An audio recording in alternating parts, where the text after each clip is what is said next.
The marks that line your arm like tattoos, but even more permanent, become smaller as you move away and disappear when you leave.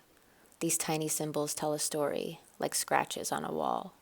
Your story, the lineage, the person I see when I wake up and roll over. Those pillow lines on your face that make horizontal and vertical lines. They all bend and ebb into each other, creating a quilt, and over time they become permanent.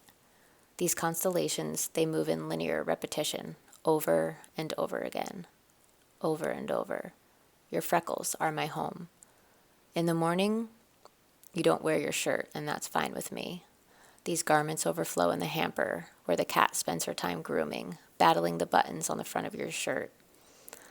Buttons 10, kitten 0. I wonder if she ever tires of losing so endlessly to those buttons. The laundry taunts us both, and after breakfast, maybe I'll get to it. I check the time without really checking it. It's our ritual to make the most out of every morning before we say goodbye and we walk in entirely different directions towards two utterly, markedly different scenarios.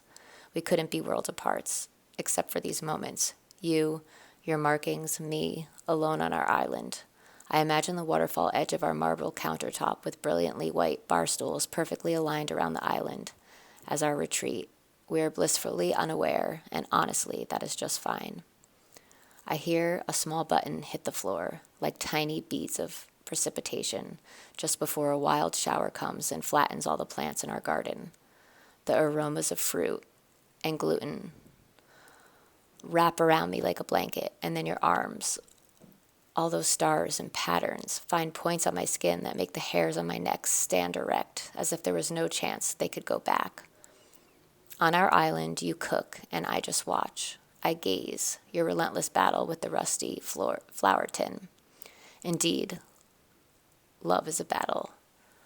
I watch the small beads of sweat that pool around your lip as you glaze my favorite quick bread.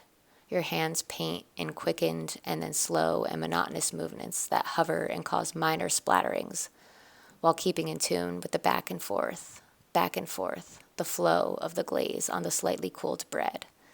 These thick markings, thin at the ends and almost transparent in peculiar middle parts, are your signature mark, like your freckles. We will eat and not talk, and we will gaze at the clock, never absorbing the reality of time. We will swallow and chew and create salivary amylase, not in that particular order, and then get ready for work, where we leave the island. The pastry of sorts, drizzled with glaze made from your hands, your arms, your freckles, all the things that make you.